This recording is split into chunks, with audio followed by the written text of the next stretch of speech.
You see, the United States has not actually blocked the Strait of Hormuz. That's the first and most important detail.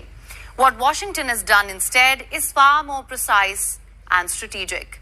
It has blocked Iranian ports. That means any ship heading to or from Iran's coastline is a target. It can be tracked, intercepted, and turned back. But ships that are not linked to Iran, they are allowed to pass. Because under international maritime law, blocking an international waterway like the Strait of Hormuz would be illegal. So the United States has drawn a careful line. It is choking Iran's economy without technically shutting down the global artery of oil. And that is why some ships are still moving through. They're not violating the blockade. They're simply not part of it. Here's where it gets interesting.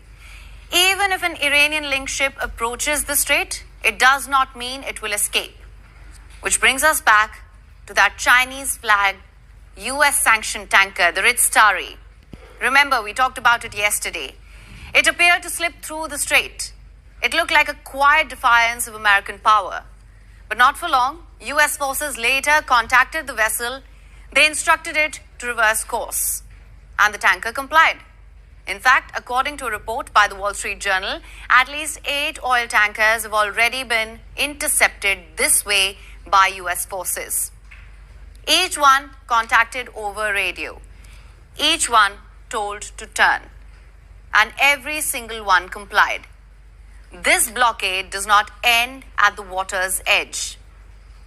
The United States can track and intercept vessels thousands of kilometers away. Analysts believe modern technology allows blockade enforcement at great distances. So a tanker leaving Iran today could be stopped days later in completely different waters. The US has sent more than 1,000 troops to West Asia, and according to US officials, more than 12 ships are stationed near the Strait of Hormuz for blockade duty. These include one aircraft carrier, amphibious assault ships, amphibious transport dock landing ships, destroyers, and littoral combat ships. Where these ships are located is not exactly known publicly. That makes it hard to know where the US Navy will attempt to